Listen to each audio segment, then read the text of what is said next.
Leader TV जे programme interview में आवां जो मेज़बान डॉक्टर अयूब शेख ऐं मूंसां गॾु मौजूदु आहिनि मोहतरम गुलाम सरवर खेड़ो साहब, साबिक़ एडिशनल चीफ सेक्रेटरी ऐं मुख़्तलिफ़ खातनि में रहंदड़ सूबाई सेक्रेटरी। खेड़े साहब सां गुज़िरियल वेहक में असांजूं कई ॻाल्हियूं थियूं। उन में हुन इंडस्ट्रीज़ डिपार्टमेंट में सेक्शन ऑफिसर खां शुरू कयो, पोइ आख़िर में एडिशनल चीफ सेक्रेटरी डेवलपमेंट तौरु हुन रिटायरमेंट वरिती ऐं ज़िंदगी जा 3 ॾहाका उन खां थोरो वधीक हुन सिंध गवर्नमेंट सां गॾु कमु कयो। उन में कई ॻाल्हियूं, कई माण्हू, कई शख़्सियतूं, कई ऑफिसर नंढा, कई ऑफिसर वॾा, कई सालार, कई सालारे आला, उहे सभु हुन ॾिठा। अॼु पाण उन्हनि सां मुख़्तलिफ़ ॻाल्हियूं कयूं था ऐं असां थोराइता आहियूं लीडर टीवी जे पारां साईं जन जा, त हू असांखे टाइम ॾियनि था। अचो त साईं सां ॻाल्हायूं। साईं अस्सलाम वालेकुम। वालेकुम सलाम। पंहिंजी गुज़िरियल ॻाल्हि थी ही रिटायरमेंट ते ऐं तव्हां अली ॾिने पंवर साहब जी ॻाल्हि कई, पर गुज़िरियल तव्हांजी किस्त जीअं ई आई अपलोड थी त मूंखे वरी फज़ुल्ला कुरैशी साहब चयो त उन यादि हो कि न यादि हो। सो कहिड़ियूं ॻाल्हियूं फज़ुल्ला कुरैशी साहब जे हवाले सां जेके असां खां तव्हां खां मिस थियूं आहिनि? फज़ुल्ला कुरैशी सां मुंहिंजी एज सच वाक़फ़ियत कान हुई। मां सिंध यूनिवर्सिटी में पंहिंजो BA ऑनर्स में दाख़िला वरिती। उन टाइम ते मुंहिंजी हॉस्टल में जेका आहे सा जॻह कान हुई, त मुंहिंजो कज़िन असदुल्ला मरहूम असदुल्ला खेड़ो गॾु हूंदो हो, उहो उते रहंदो हो, उहो फाइनल ईयर में हो, त मां कुझु ॾींहंनि लाइ उन वटि रहियो हुउसि। पोइ उन्हनि जी रिज़ल्ट निकिती ऐं उहो कमिरो ख़ाली करे हलियो वियो, त उहो D ब्लॉक चवंदा, जंहिंखे हींअर अलामा आहे काज़ी ब्लॉक B चवंदा आहिनि। पोइ उहो जेको आहे सो फज़ुल्ला साहब खे लाट थियो ऐं मां उन सां गॾु कुझु वक़्त लाइ रहणु शुरू थियुसि। पोइ वरी हुनजो कज़िन आयो ऐं उन्हनि मां पोइ वरी साॻिए ब्लॉक में ॿिए हिकिड़े कमरे में आयासीं। उन खां पोइ तमामु घणी उन सां वास्तो थी वियो, दोस्ती बि थी वई। एतिरे क़दुरु असां संदसि शादियुनि में बि वियासीं सखर। हा, शादियुनि में बि वियासीं सखर, संदी शादी में। हा, संदसि शादी में। ऐं उन खां पोइ मौक़ो ईअं आयो वधीक घराइप जो, मुलाक़ात जो मां जॾहिं 68 में बि मास्टर्स कई ऑनर्स में पॉलिटिकल साइंस में, त उन खां पोइ वरी विच में गैप अचे पियो।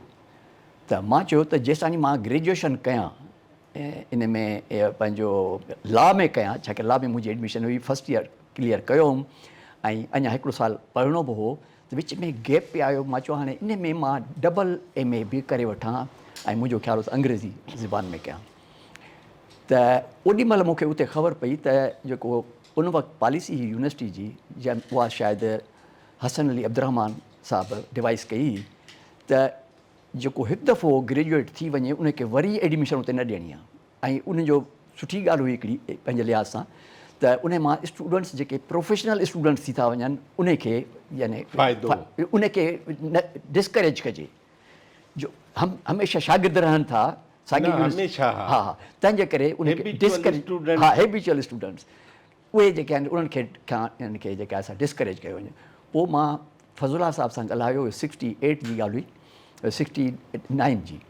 सो उन ज़माने में पंहिंजो वञूं टो पोइ फज़ुल्ला साहबु इन में लाहौर में उते रहंदो। मां खेसि सां सलाह कई त बाबा हींअर मूंखे ख़्यालु हो त मां एडमिशन वठां, सो हाणे हिते पॉसिबल न आहे, भला हिते ॾिस गवर्नमेंट कॉलेज मशहूरु आहे उते लाहौर वारो, त उते जेकर मिली वञे त हुन चयो त ठीकु आहे तूं हलियो अचु।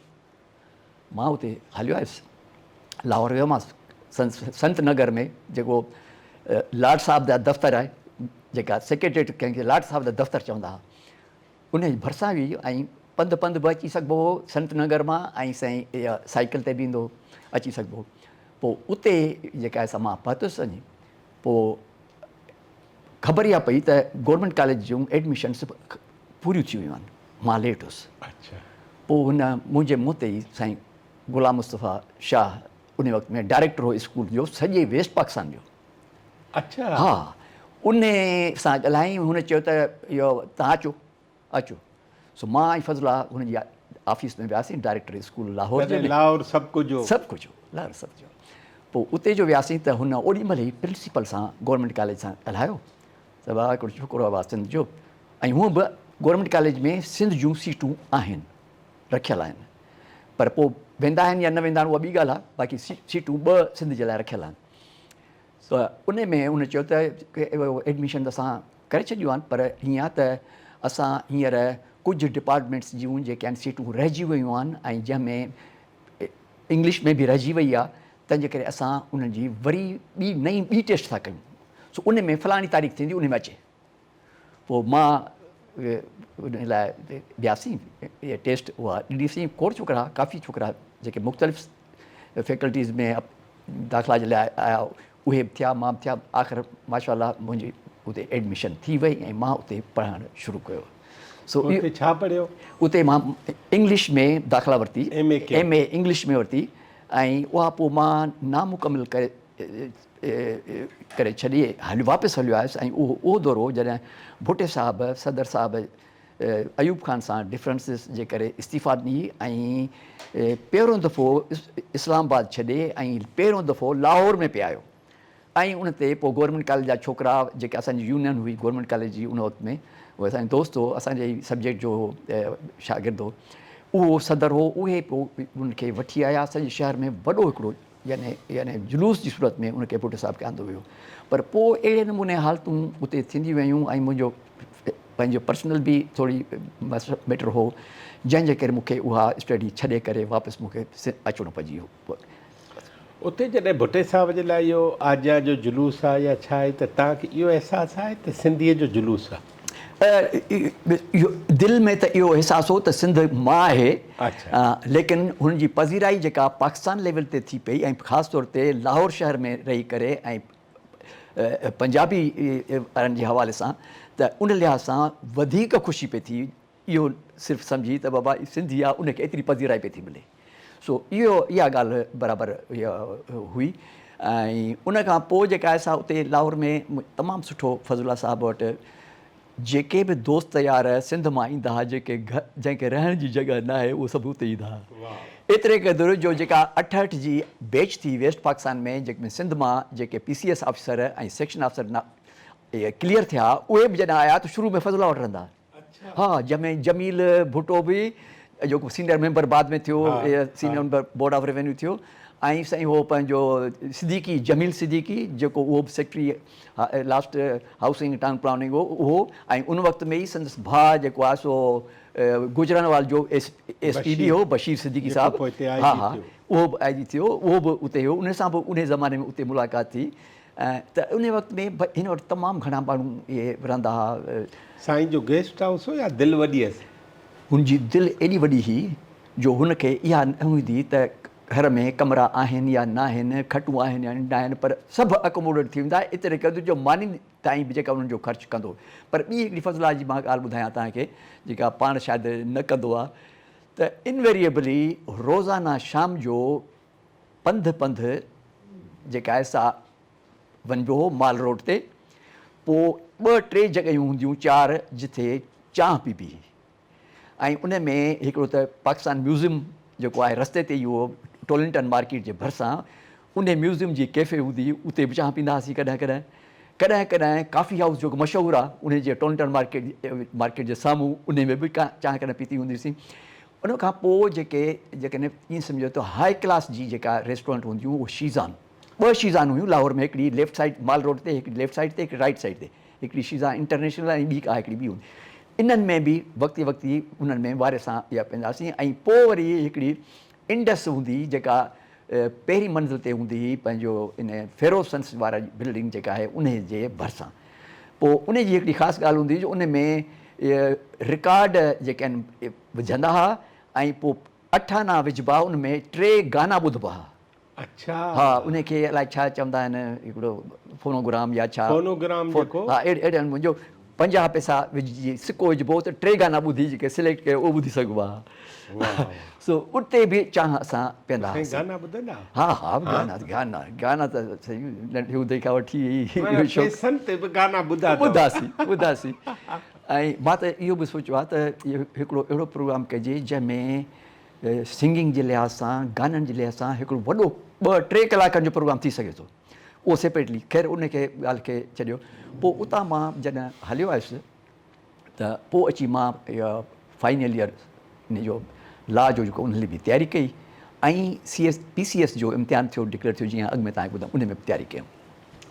भला पाण जॾहिं ॻाल्हि कई आहे त जे अली ॾिने पंवर साहिब ते ॻाल्हायो त उहो मुख़्तलिफ़ हंधनि ते रहियो ऐं ज़ाहिर आहे तव्हां खां सुपीरियर हो ऐं तव्हांजो बॉस हो कई हंधनि ते ऐं गुज़िरियल दफ़े तव्हां ॿुधायो बि आहे त कई हंधनि ते उहो ई मूंखे तव्हांजे लाइ मशाल राह बणियो ऐं तव्हांखे मदद कई उन जे लाइ तव्हां ॻाल्हायो जेकॾहिं। हा, अली पंवर साहिबु तमामु हिकु ग़रीब घर जो ॿारु हो। ख़ैरपुर रियासत में हुननि जो ॻोठु हो ऐं उतां किथां जा आहिनि साईं? ख़ैरपुर सां भरिसां मेन रोड ते हिकिड़ो ॻोठु आहे। मूंखे ॿुधाई मां न वञी सघियो आहियां। मेन रोड ते आहे जेको पुराणो नेशनल हाईवे कोटडीजी खां पोइ जेको आहे इन रस्ते ते। सो उते फ्री बॉर्डर हूंदो, हराइश बि मुफ़्त में। इन करे सिर्फ़ु त उहो तमामु होशियारु हो ऐं उहो जॾहिं उते सेक्रेटरी थी आयो त मां पहिरियों दफ़ो पंवर साहिब सां उते सेक्रेटरी एजुकेशन जे हिसाब सां मिलियोसि। पोइ उनखां पोइ वरी मुलाक़ात उन सां थी जॾहिं पाण चीफ मिनिस्टर साहिबु जॾहिं गौस अली शाह साहिबु चीफ मिनिस्टर थियो 1985 में त उन वक़्त में पहिरियां निसार सिद्दीकी जो वक़्तु हो 18 ग्रेड में हो। त पोस्ट जेका आहे सेक्रेटरी टू CM जी जेका आहे सा 18 ग्रेड में हुई।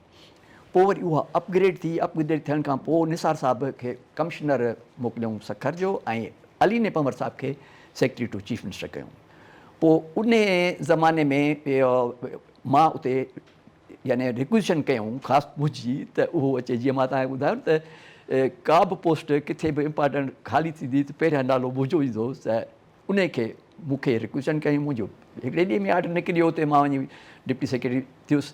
पोइ उन दौरान जेका आहे सा साईं गौस अली शाह सां बि पहिरियां मुलाक़ात थी ऐं हू असांजे ॻोठु आयल हो। बल्कनि में ॻोठु आयो जो अब्दुर्रहमान चनो असांजे ॻोठ जो हूंदो हो जेको DPP बि हूंदो हो ऐं DSP तौर ते एंटी करप्शन में रिटायर कयईं ऐं उन जो दोस्त हो ऐं उहो हज तां मोटियो हो।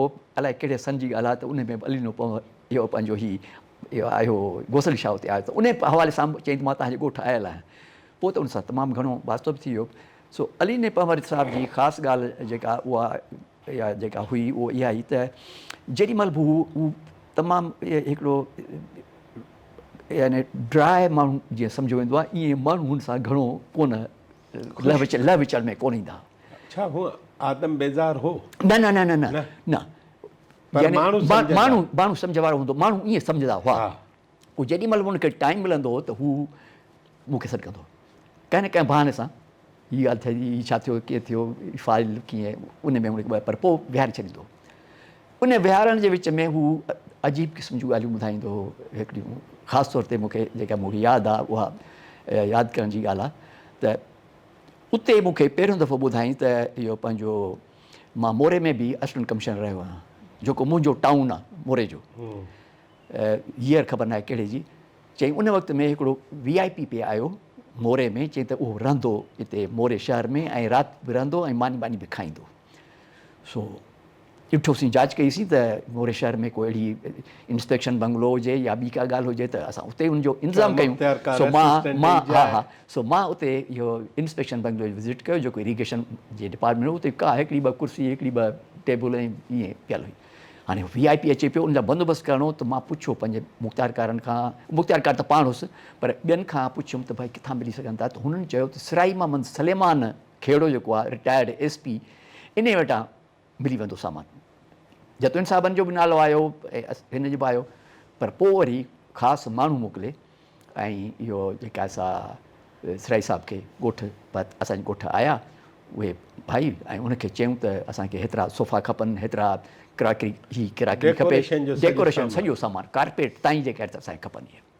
सो हुन चयो सिराई साहिब जी जेका ख़ासि ॻाल्हि उहा इहा इहा ई त उन ॿुधायो त पंहिंजो साईं मां वियो आहियां सभु इंतज़ाम थी विया ऐं पोइ पंवर साहिब खे रिपोर्ट पियो ॾिए त बाक़ी हिकिड़ी ॻाल्हि हुन कई आहे, यानी कहिड़ी, चई हुन चयो आहे त सामान भली वठो पर ॿिए कंहिंखां न वठिजो, गॾिजी न वञे, जो गॾिजी न वञे।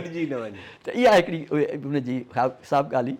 ऐं उनखां अॻु में थोरी जॾहिं ॻाल्हि निकिती आहे सराय मोहम्मद सलीमान ख़ान जी, त उहा इहा बि त सराय मोहम्मद सलीमान ख़ान SP रहियो आहे तॾहिं जॾहिं शिकारपुर, सखर ऐं घोटकी ज़िलो हिकिड़ो हूंदो हो, उन वक़्तु SP हूंदो हो।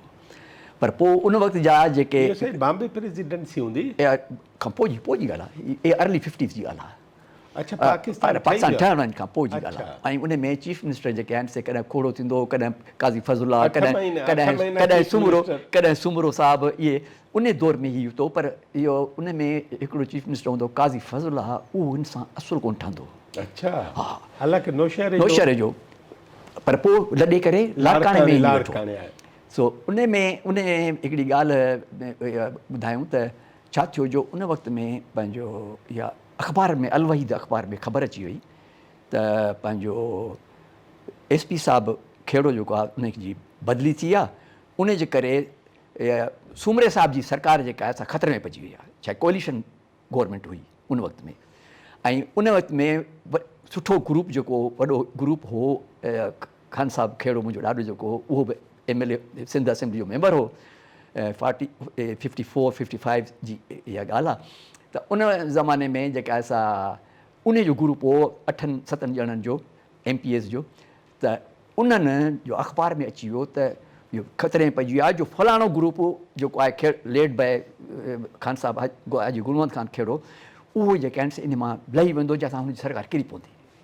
त मूंखे पंहिंजे कज़न अली असगर ख़ान, असांजो वॾो आहे, हींअर हिते कराची में ई रहे पियो थो, उन ॿुधायो त हिकिड़ी असां ॻोठ हुआसीं, स्कूल में पढ़ियोसीं पिए या स्कूल खां आयासीं, त ख़बर पई त ॻोठ में 7-8 मोटर कारूं अची वियूं, जेके हिकु वॾी ॻाल्हि हुई, 1-2 कारनि खां 3 खां कॾहिं बि वधीक कॾहिं कोन आयूं। त एतिरियूं गाॾियूं जो अची वियूं त असां सभु वञी बंगलो जेको असांजो आहे ॻोठ में, जेको 1891 जो बंगलो आहे, उन में जे ॿाहिरां दरियुनि खां बीह रहियासीं, अंदरि ॾिठासीं त 6-7 गाॾियूं जा हुआ, उन माण्हू बि। पोइ ख़बर पई त उन में जेके माण्हू आया हुआ, उन में अहमद ख़ान राजपर जेको वज़ीर बि हो, पटीदन जो चीहे जो उहो हो, काज़ी अकबर बि हो, ऐं ॿिया बि 1-2 जेके आहिनि से प्रोमिनेंट जेके से वज़ीर उहे आ, ऐं ख़ान साहिब खे मनाइण जे लाइ आया हुआ। ऐं हुनखे पोइ आख़िर इन ॻाल्हि ते मनायूं त असां इहा जेका आहे सा बदिली जेका आहे सा बंदि था करायूं। पोइ उहा ई ईअं ई थियो, उहा बदिली उनजी जेका आहे सा रुकिजी वई, ऐं पंहिंजो इहा हुकूमत हुनजी जेका रहिजी वई। उन बदिलीअ जे बचाइण लाइ बि वज़ीर एॾो कमु कंदा। हा हा हा हा। हिन में अली ॾिनो पवर साहिबु जेको आहे, मसइलनि उहो जे न हुजे, उहो जे हुजे, इन्हनि ॿिन्ही सूरतुनि में फ़र्क़ु कहिड़ो आहे? अली ॾिनो पवर साहिबु, मां सम्झां थो हिकिड़ी तारीख़ आहे जंहिं गुरबत खां वठी बदहाली वारे दौर खां वठी एॾी हाईएस्ट लेवल जेका आहे सा ब्यूरोक्रेसी उन में पहुचणु, इहो सिर्फ़ु हुनजी महिनत हुई, ऐं हुनजे जेका आहे सा तर्ज़ यानी एडमिनिस्ट्रेशन हुई, जंहिंजे करे ई हू उते इहो पहुतो। उनजो मिसाल मां तव्हांखे ॿुधायां त पवर साहिबु पंहिंजो उनखे स्कॉलरशिप मंज़ूर थी अलीगढ़ यूनिवर्सिटी जी। हा, उहो त ॻाल्हि ॿुधाए छॾी। त इन लेवल ते हू माण्हू पहुतो हो, ऐं ही माण्हू हिकु इंस्टीट्यूशन जे तौर ते इहो हो, ऐं हिन में हिकु एतिरे क़दुरु गाइड कंदो हो, जो हू इहो बि ॿुधाईंदो हो त जेकर 2 पना उन्हनि में पिन हणणी आहे त उहा कीअं हणणी आहे। पोइ हू बाक़ाइदे प्रैक्टिकली उहा पिन जेका आहे सा हणी, ऐं वरी स्टेपल वारी न हो, जेका पेपर पिन उहो हिकिड़े पासे खां विझी वरी ॿिए पासे खां कढी वरी उहो अंदरि अहिड़े नमूने आहे जो हथ खे ज़ख़म न थिए, ऐं जो पाण चवंदो हो त इन जी टिप में जेको आहे ज़हर हूंदो आहे। हा, हीअ उन चवंदो।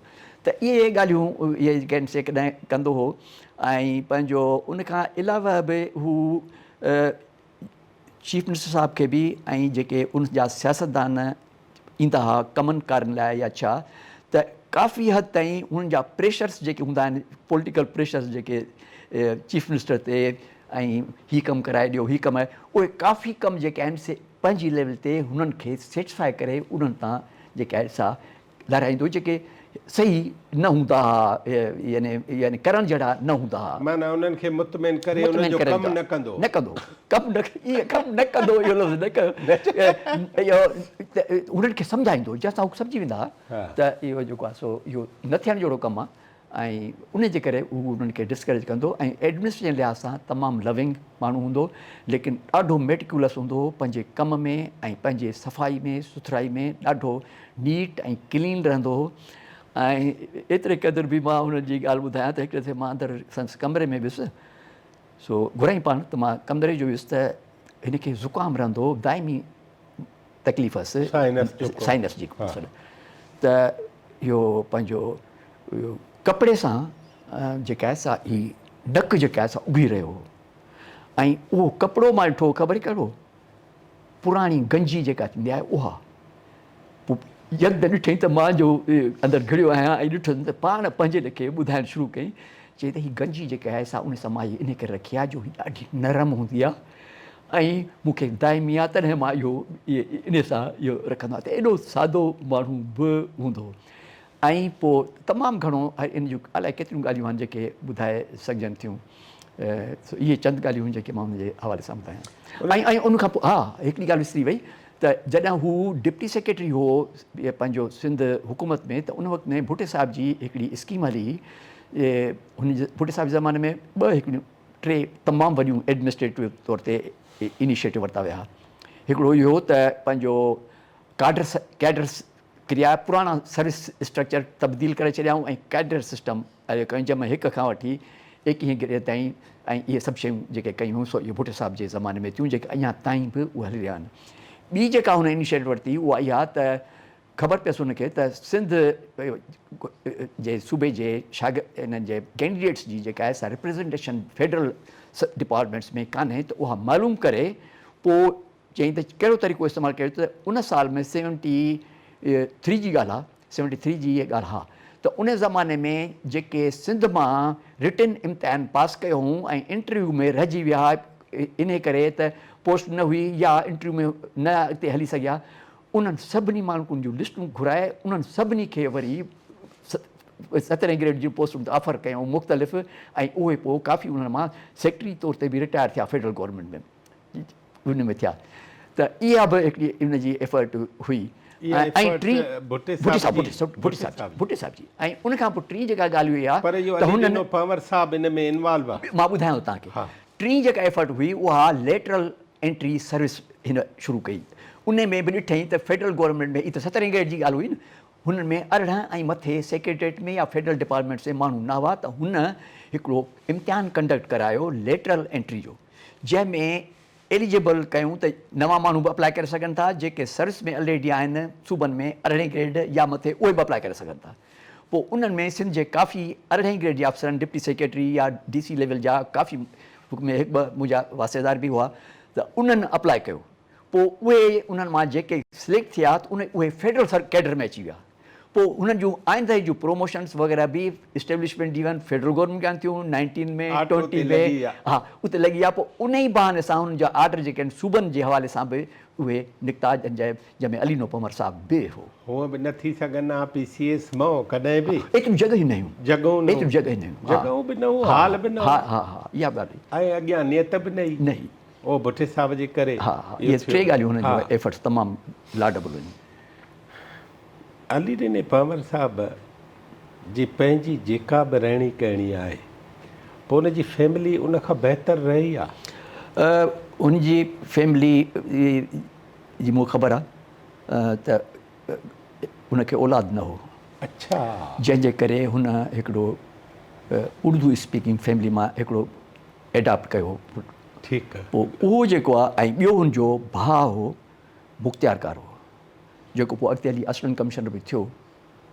सो उन्हनि ॿिनि जे करे जेका आहे सा हिनखे थोरो काफ़ी सदमो बि रहंदो हो, जो भाउ हुन खां अलॻि थी वियो हो ऐं भाउ सां थोरी तलख़ी बि रही हुअसि। इन ई ॻाल्हि जे करे त हुन ॿी शादी वञी कई ऐं हिकिड़ी जेका शादी उहा हिन कराई हुअसि उहा हुन न छॾे ॾिनी त उन मां बि हू थोरो ख़ाइफ़ु लॻंदो हो ऐं उहो छोकिरो जेको आहे जेको एडॉप्ट कयईं उहो केडीए में हुनखे नौकिरी मिली वई पोइ केडीए में अलाए हुनखां कहिड़ी ग़लती थी हुई डायरेक्टर लैंड हो अलाए छा अहिड़ी तरह जो हो जो उनखां पोइ ई तमामु घणो दिलि बर्दाश्त थी वियो ऐं पोइ रिटायर बि कई रिटायर बि थी वियो त उन खां पोइ जेका असां जल्दी हुनजी वफ़ात थी वई त इहे ॿ ॻाल्हियूं आहिनि ऐं बाक़ी हिन जो पुराणो जेको फैमिली वारो घरु अथसि ॻोठ वारो या छा उहो छा अथसि बाक़ी कराची में मां सम्झां थो हुनजी का बि अहिड़ी शइ कान हुई।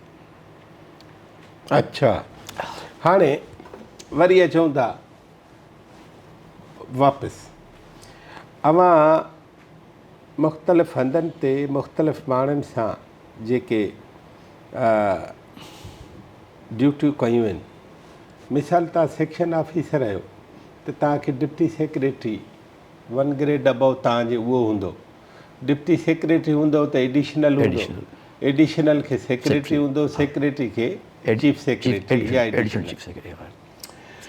अवां इन्हनि सभिनी पोज़ीशन्स ते रहिया आहियो सिंध गवर्नमेंट जी ब्यूरोक्रेसी ते हिकिड़ी नंढड़ी साई खां पोइ जे असां ॻाल्हायूं स्ट्रक्चर वाइज़ एफिशिएंसी वाइज़ ऐं सिंध खे ॾे छा थो सिंध जो ब्यूरोक्रेट इन ते पाण जे नंढड़ी हिकिड़ी साई वटि नाज़रीन हिकिड़ी नंढड़ी साई खां पोइ जनाब गुलाम सरवर खेड़े साहिब सां असां जूं ॻाल्हियूं जारी रहंदियूं असां सां गॾु रहिजो।